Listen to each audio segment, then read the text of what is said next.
Si me podéis traer un vasito de agua, por favor, porque después de cantar creo que voy a quedarme sin voz en algún momento de la enseñanza.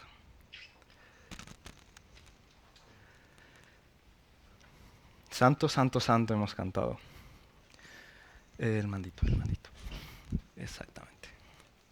Vamos a encender esto.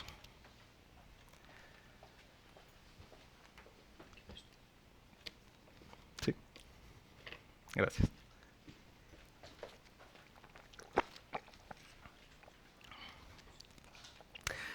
Bendita Trinidad. Amén. Eh, Muy buenas tardes, hermanos. Tengo la dicha de enseñar hoy, porque voy a enseñar lo que, lo que sé, lo poco que sé. Ahora vamos a darnos cuenta de qué hay. Vamos a abrir nuestras Biblias en Mateo 28, versículo 19.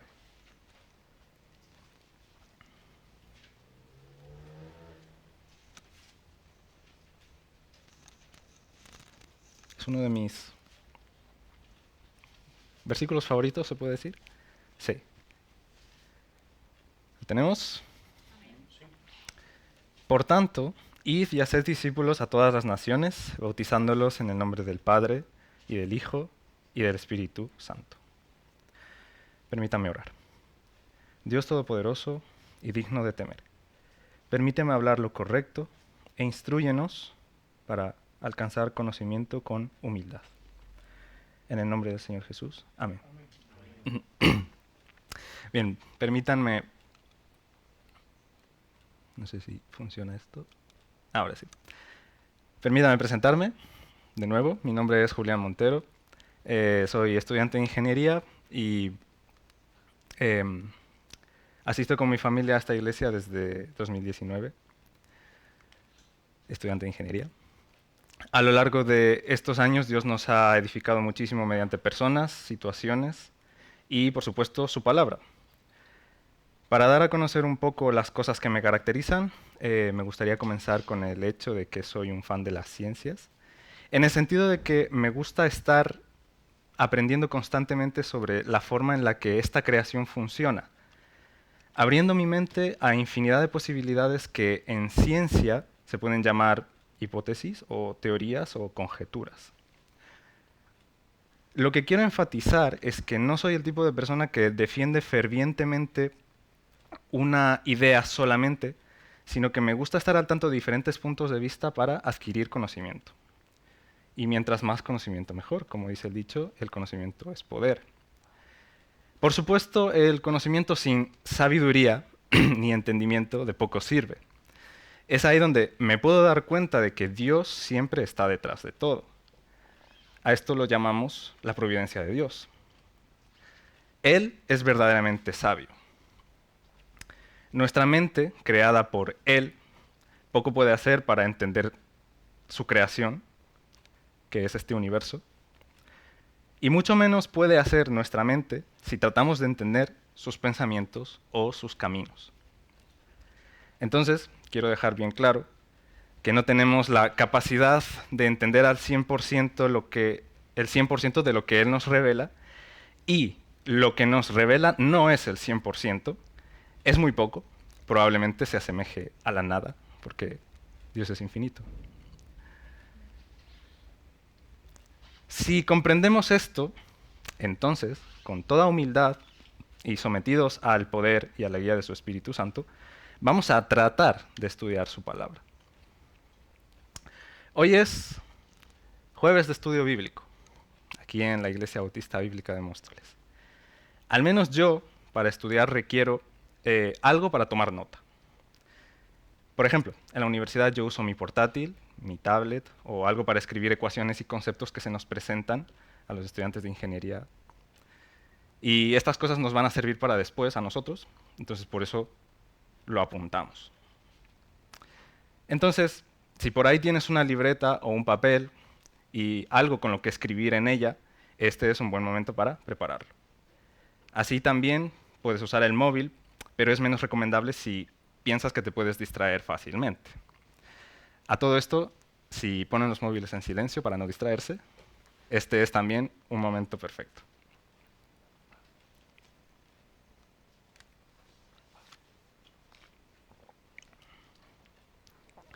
Ok, ¿qué necesitamos para un estudio bíblico? Al menos yo, bueno, ya había dicho que necesitamos algo para escribir. Y citando a un hermano querido en la fe y pastor en una iglesia allá en Quito, de la cual venimos, necesitaremos Biblia, papel, lápiz y una actitud enseñable. Con esto estaremos listos para sacarle provecho a cualquier estudio, sea bíblico, sea no bíblico. Un estudio. En nuestro caso, un estudio bíblico se relaciona con cosas que tienen que ver con la Biblia, con la doctrina cristiana, etc. Como primera tarea, para mis queridos estudiantes, que son ustedes, van a hacer lo siguiente en sus casas. Apunten, si tienen con qué apuntar. Busquen cómo ser enseñable según los proverbios. Hagan esta búsqueda como bien les parezca, pero eso sí, respondan a esa pregunta por escrito. Yo no les voy a revisar, pero los que hayamos hecho la tarea estaremos atentos a su actitud enseñable, si hicieron la tarea. No es juicio, es estar atento, poner en práctica lo que aprendemos. Ok, ahora sí, si terminaron de apuntar, puedo cambiar. Voy a esperar un poquito más. Lo que nos concierne hoy, vamos a leer nuevamente el versículo del principio, Mateo 28, 19, que dice así: Por tanto, id y haced discípulos a todas las naciones, bautizándolos en el nombre del Padre, y del Hijo, y del Espíritu Santo. Un pequeño paréntesis, si voy muy rápido, me lo dicen, ¿vale? Ok. En los últimos versículos del capítulo 28 del Evangelio según el apóstol Mateo, encontramos su versión de la Gran Comisión, donde explícitamente él menciona a las tres personas de la Trinidad, como podemos observar: Padre, Hijo y Espíritu Santo. Y esto no como palabras de Mateo, sino de Jesús mismo. Lo está citando a él. Luego de la resurrección, como pueden darse cuenta si leen varios versículos atrás. Y aquí viene una segunda tarea. No se preocupen, no hay muchas. Lean los pasajes paralelos en los otros tres evangelios y traten de identificar a las tres personas de la Trinidad. Pueden hacerlo por escrito, pueden subrayar sus Biblias, pueden hacer como bien les parezca, como ustedes deseen. Al final puede ser que todos estemos de acuerdo en que en estos textos sean implícitas o explícitas las tres personas de la Trinidad. En pantalla pues tienen las referencias paralelas de Mateo 28, 19. No es solamente un versículo, es todo el pasaje donde se detalla qué es lo que hicieron, los diferentes puntos de vista de cada uno de los evangelistas, Mateo, Lucas y Juan. Esa sería la segunda tarea. Ok, ahora vamos a hacernos la siguiente pregunta. A mí me gustan mucho las preguntas. Si ustedes han escuchado los mensajes de los martes, sabrán que hago muchas preguntas. Y la pregunta es, ¿qué es la Trinidad? Y vaya pregunta más complicada. Para responder esta pregunta, necesitaremos responder muchas otras preguntas y vamos a ir despacio, que hay mucho que contar. Hay mucha tela, como dicen aquí. Primero, ¿qué significa la palabra Trinidad?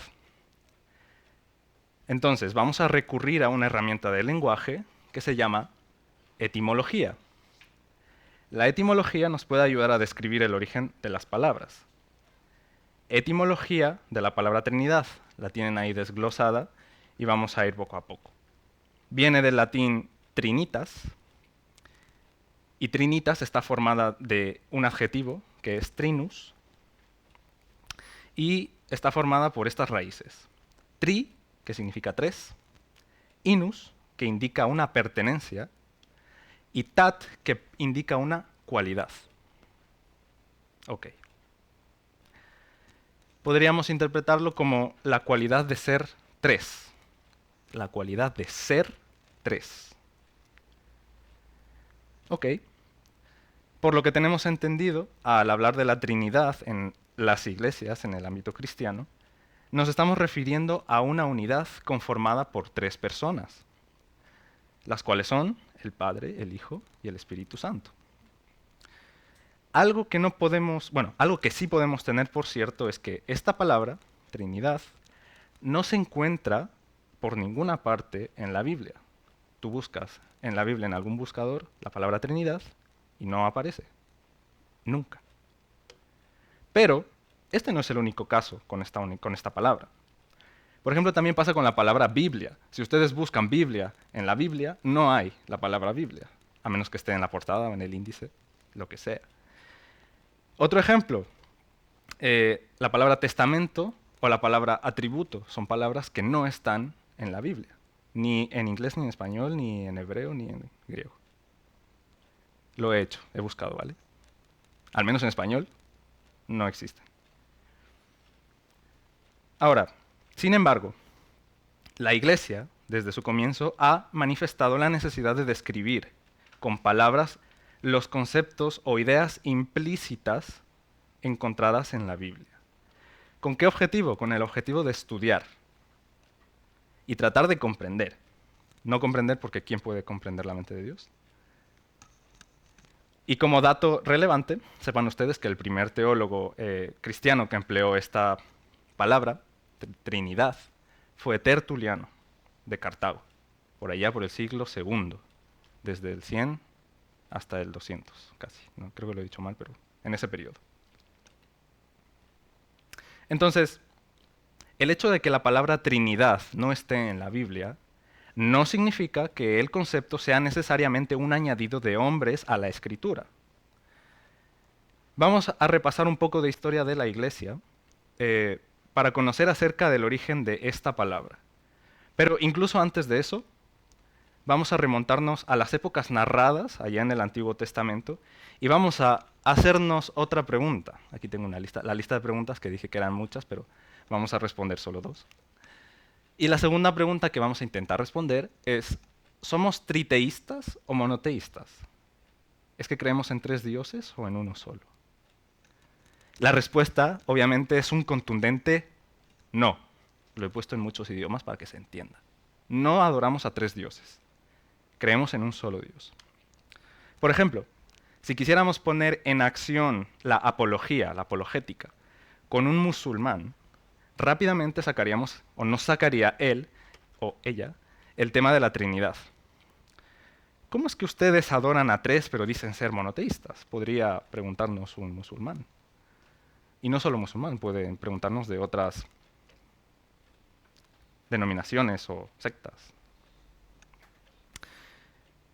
Pero, como recomendación de pastores y de estudiosos, ese tema lo podemos dejar para cuando sepamos bastante bien de qué se trata la Trinidad. Porque la doctrina de la Trinidad no es algo sencillo.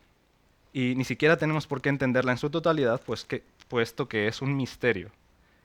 Y es un misterio por voluntad de Dios. Si Él no nos ha querido revelar esto en su totalidad, no tenemos nada que hacer. ¿Qué hacemos contra la voluntad de Dios? No podemos hacer nada. Y claro, no es que adoremos a tres dioses, adoramos a un solo Dios. De esta manera, somos coherentes con su palabra mismamente. Recordemos que nos hemos remontado al Antiguo Testamento, que les había dicho, a las épocas del Antiguo Testamento, y en ese momento, en ese tiempo, como fundamentos y sustentos de la fe, el pueblo de Israel tiene a los patriarcas, a los profetas y los salmos. Vaya, el Antiguo Testamento. Entonces, leamos algún texto en el que se explicite la unicidad de Dios, o sea, que Él es uno solamente. Vamos a Deuteronomio 6, del 1 al 4.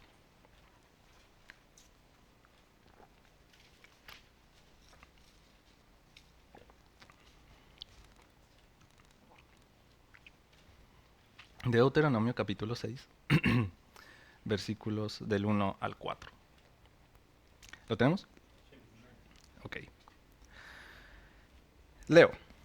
Estos, pues, son los mandamientos, estatutos y decretos que Jehová vuestro Dios mandó que os enseñase para que los pongáis por obra en la tierra, a la cual pasáis vosotros para tomarla, para que temas a Jehová tu Dios, guardando todos sus estatutos y mandamientos que yo te mando, tú, tu hijo y el hijo de tu hijo, todos los días de tu vida, para que tus días sean prolongados.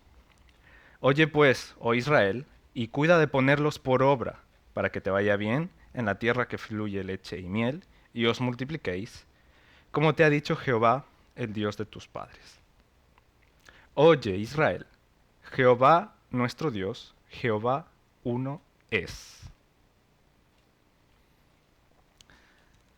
En la Reina Valera 1960, que es la versión que está en la pantalla, nos encontramos varias veces con pronombres y posesivos que indican que el Dios del que se está hablando es uno solamente.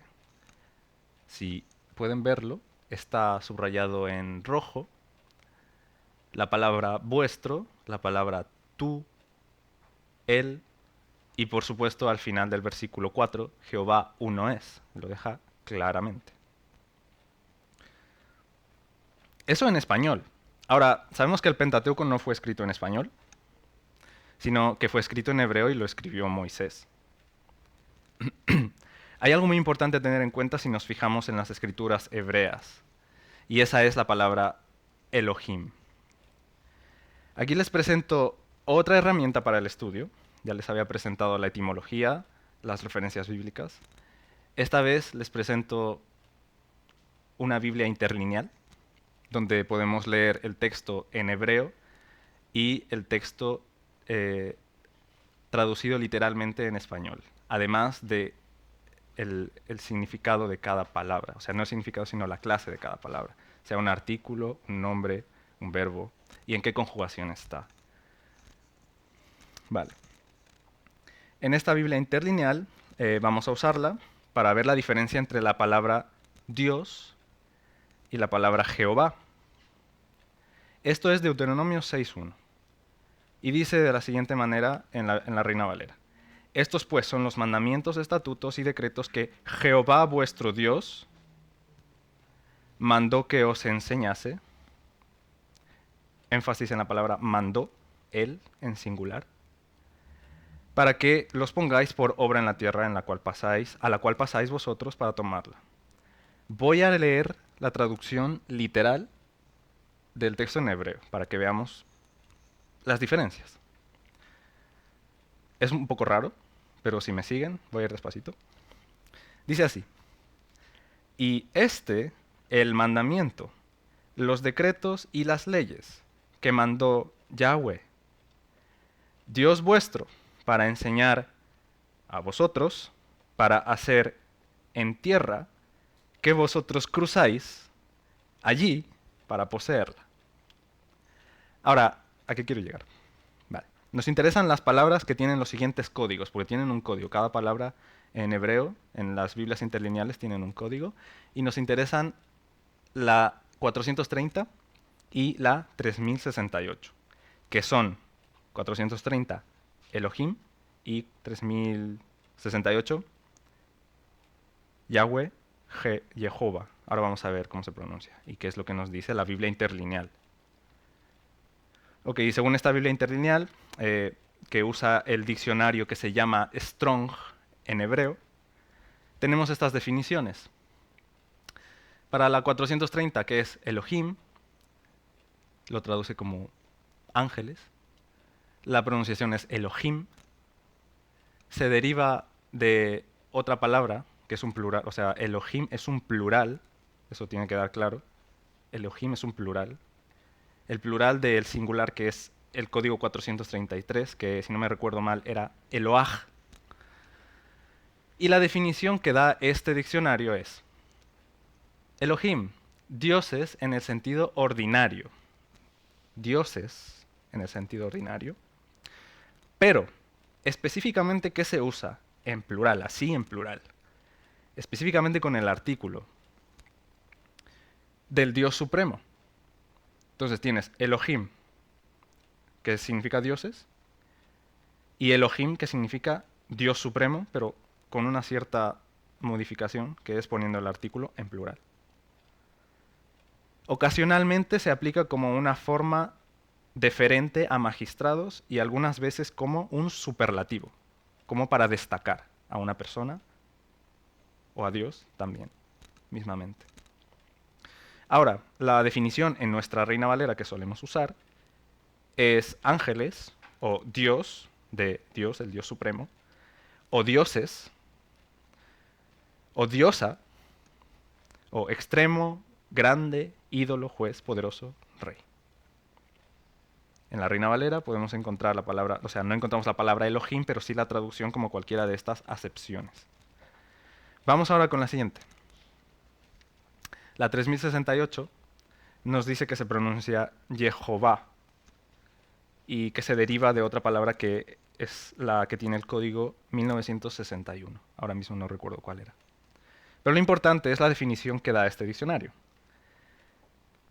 Jehová, el autoexistente o eterno, él, uno solo, Jehová. Jehová, nombre nacional judío de Dios. Y en la Biblia que solemos usar, que es la Reina Valera, Jehová, el Señor. Ok. Como vimos, una de las acepciones de Elohim es dioses, la voy a poner de nuevo. Ahí, una de las acepciones es dioses. Está en plural. Pero también vemos que dentro del contexto en el que se usa Elohim, en Deuteronomio 6, por ejemplo, se utiliza para hablar de Yahweh, Jehová, el que uno es. Vamos a ver otro pasaje interesante con características parecidas. Vamos a Génesis 1:26.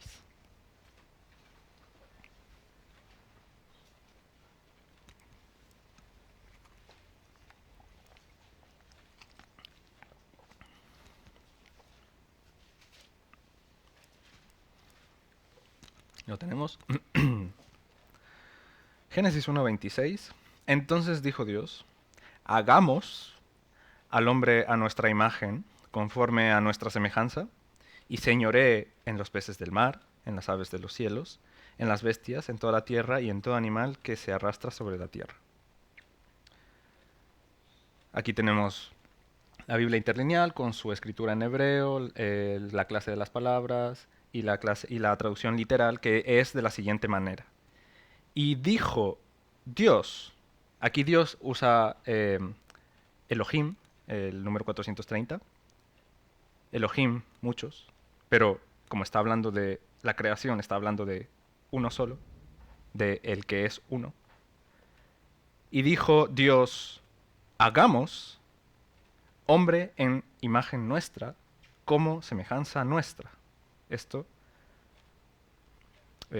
sí, Génesis 1:26. Aquí Moisés escribe Elohim para referirse a Dios, y en este relato de la creación, el contexto es importante. Y no solamente eso, sino que usa el verbo hagamos en plural, nosotros. Aunque el verbo dijo está en singular. Dijo Dios. No dice dijeron Dios. Dijo Dios. Les dejo con esa inquietud, de momento. Vamos a ver un ejemplo más. Vamos a ir a Génesis 1, del 1 al 3. Este es el último ejemplo que vamos a tocar en la Biblia interlineal, ¿vale? Solo este. No sé si lo puse, no lo puse. Ahora. Génesis 1, del 1 al 3. Primeros 3 versículos de la escritura. Primero, Génesis 1. 1:1. En el principio creó Dios los cielos y la tierra. Eso es como lo leemos en nuestra Biblia. ¿Qué dice la traducción literal? En principio creó Dios, Elohim, los cielos y la tierra. Ok. No dice crearon dioses, dice creó Dios, uno solo. Pero Dios está en plural, está usando Elohim. Pero por el contexto sabemos que se refiere al que uno es. Génesis 1:2. Y la tierra estaba desordenada y vacía, y las tinieblas estaban sobre la faz del abismo, y el Espíritu de Dios se movía sobre la faz de las aguas. Ahí está. Aquí destacamos la palabra 430 con 7307, si lo podemos ver ahí, están en la esquina abajo. La traducción literal es: y la tierra estaba desordenada y vacía, y oscuridad sobre faz del abismo, y espíritu de Dios, que es lo que encerré en un círculo ahí, espíritu de Dios, Elohim, él, no me acuerdo la pronunciación de la 7307, pero está usando Elohim, movía sobre faz de las aguas. Ok, no se parece, o sea, sí se parece a lo que solemos leer. Y vamos con el último versículo, Génesis 1:3. Y dijo Dios, sea la luz, y fue la luz. Y la traducción literal es: y dijo Dios Elohim, sea luz, y fue luz. Estos tres primeros versos de la Biblia, Génesis del 1 del 1 al 3, narran en tercera persona y narran que Dios, se narran en tercera persona, perdón, y sabemos que Dios inspiró, sopló al autor para escribir. Entonces, si creemos que toda la escritura es inspirada, soplada por Dios, exhalada, y útil para redarguir, para corregir y para instruir en justicia, aceptamos lo que los autores escribieron en sus idiomas, en este caso hebreo, como palabra de Dios. Amén, lo aceptamos. Ahora, quiero que nos detengamos un momento y procesemos lo que acabamos de conocer. ¿Ok? Y luego vamos a considerar una objeción. Hemos visto estos ejemplos, Deuteronomio de capítulo, creo que me he equivocado, es capítulo 6, versículo 1. Hemos visto Génesis 1:26 y hemos visto Génesis 1 del 1 al 3. En hebreo, en la Biblia interlineal, con la traducción literal. No sé si les parece a ustedes demasiado aburrido, a mí me entretiene, por alguna razón. Pero es constructivo, es conocimiento. Y si ustedes quieren, y si queremos estudiar la Biblia, tenemos que acudir a todas las herramientas que nos son disponibles. Y tomar nota.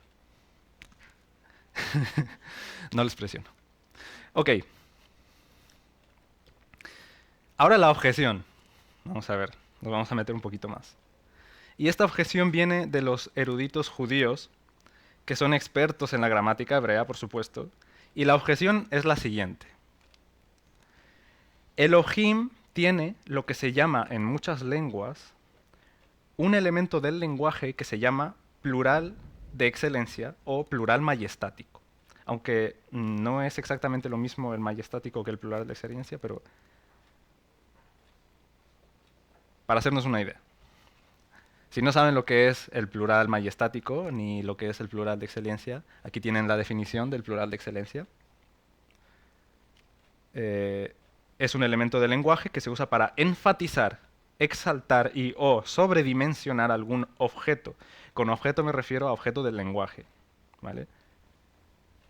Por ejemplo, en este caso, el plural de excelencia, Elohim, habíamos dicho que es un plural, es para exaltar a la deidad, para engrandecer a la deidad, sobredimensionar, aunque no se puede sobredimensionar a Dios porque Él es infinito, pero para exaltarlo. Ok, esa es la objeción de algunos eruditos judíos. O sea, no hay Trinidad. Esto es un elemento del lenguaje que es para exaltar a un solo Dios. Entonces, como tercera tarea, pueden hacer lo siguiente. Tomen en cuenta este detalle del plural majestático con los ejemplos que les he proporcionado. Deuteronomio, otra vez me he equivocado, Deuteronomio 6.1, Génesis 1.26 y Génesis 1 del 1 al 3.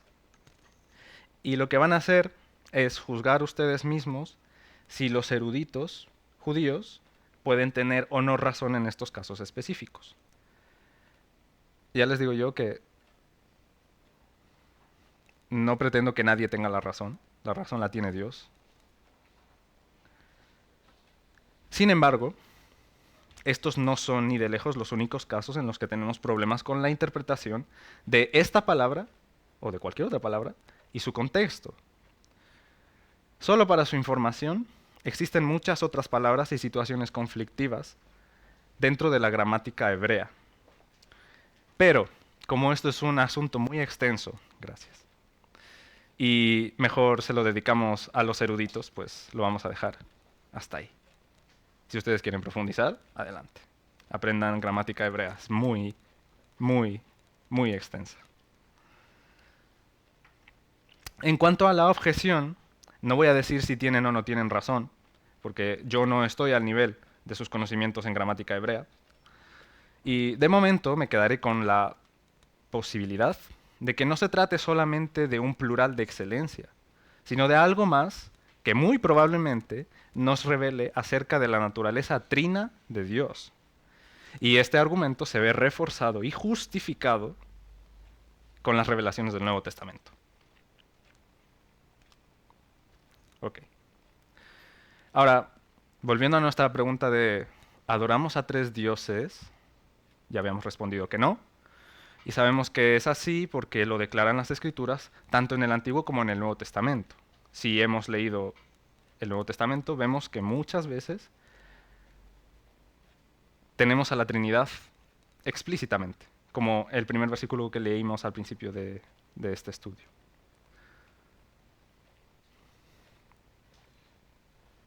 Vale. Había dicho que nos remontemos a los tiempos del Antiguo Testamento.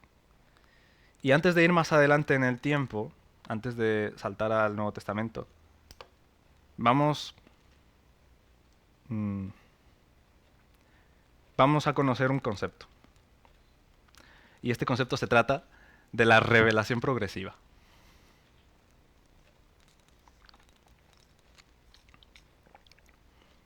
No se preocupen, este es el último, ya acabo.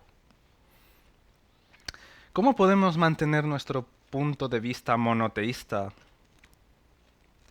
bien claro en el Antiguo Testamento, como hemos leído en Deuteronomio 6.1? Y a la vez la doctrina de la Trinidad, que es bien clara en el Nuevo Testamento, como leímos en el versículo 19 de Mateo. Entonces, permítanme citar a San Agustín, también conocido como Agustín de Hipona. Dice él, el Nuevo Testamento está escondido en el Antiguo, mientras que el Antiguo se hace manifiesto en el Nuevo. La revelación progresiva es un concepto que se usa en teología y la idea es que a medida que pasa el tiempo, Dios va dando a conocer más y más su plan de redención.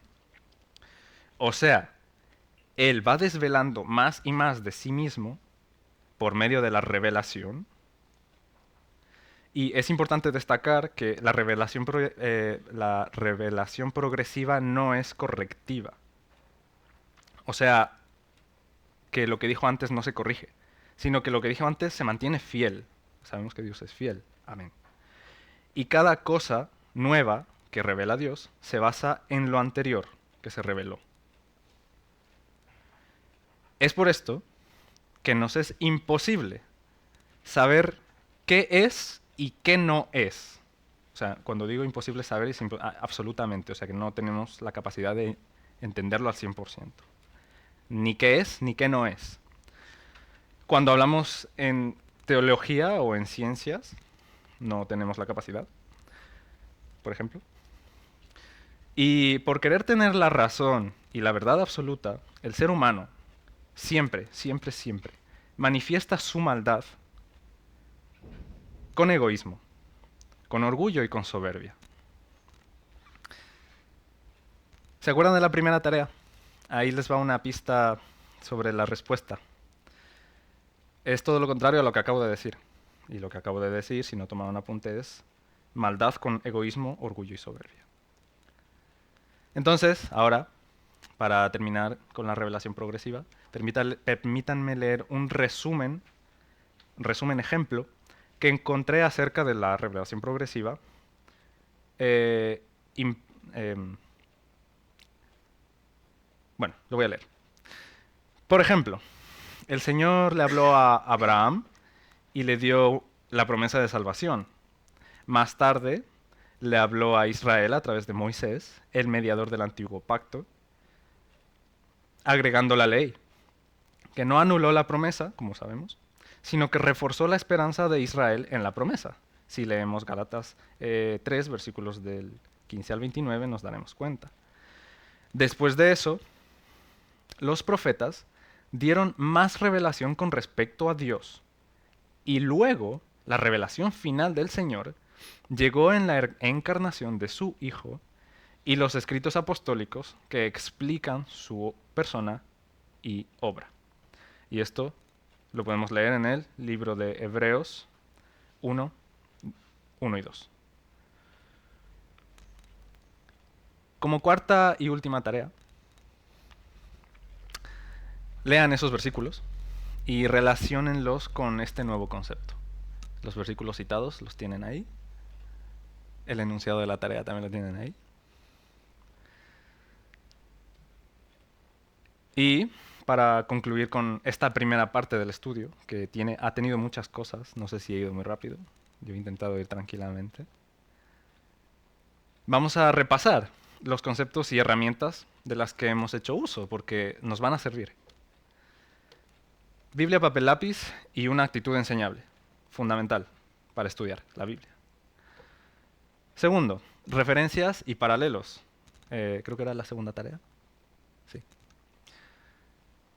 Hemos hecho uso de la etimología, que es saber de dónde vienen las palabras, qué raíces se usan, de qué idioma vienen. Hemos visto la palabra Trinidad, viene del latín, está compuesta por algunos prefijos, sufijos. 4. ¿Somos triteístas o monoteístas? Nos hemos preguntado. Hemos dicho que no. No somos triteístas, no creemos, adoramos a tres dioses, adoramos a uno solo. Y dentro de esta pregunta hemos hecho uso de la gramática hebrea, de la Biblia interlineal. Hemos leído Deuteronomio 6 y unos pasajes de Génesis. Y hemos puesto a nuestra disposición esta objeción que hace uso del plural de excelencia. También hemos visto qué es la revelación progresiva, que es un concepto de teología, y hemos puesto un ejemplo, que es básicamente el resumen de toda la revelación de las Escrituras. Y por último, como conclusión, para esta ocasión vamos a responder a las preguntas que habíamos planteado para hoy, que son 2 preguntas. ¿Adoramos a 3 dioses? No. ¿Creemos en un solo Dios? ¿Qué significa Trinidad? A ver, es la cualidad de ser en tres, según la etimología. Y según la Iglesia, y según la interpretación bíblica, es la doctrina de que Dios es uno en esencia y subsiste en 3 personas. Esta última frase será importante para la próxima ocasión, Dios mediante. Ténganla en mente. Es uno en esencia y subsiste en 3 personas.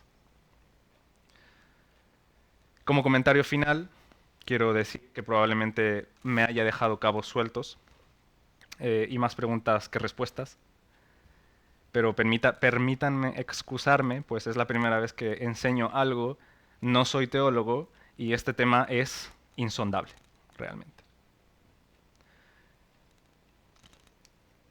Job 9, 10 y 11 dice de esta manera: Él hace cosas grandes e incomprensibles y maravillosas, sin número. He aquí que Él pasará delante de mí y yo no lo veré. Pasará y yo no lo entenderé. Gracias, Padre, por este tiempo. Gracias por permitirme estudiar tu palabra. por permitirnos a todos estudiar tu palabra. Ayúdanos a tener el fruto de tu espíritu. Queremos saber más de ti, porque sabiendo más de ti, podemos exaltarte y alabarte correctamente y regocijarnos. Y eso es importante. Tú eres lo importante. Danos dominio propio y cuídanos de regreso a nuestras casas más adelante. En el nombre del Señor Jesús. Amén.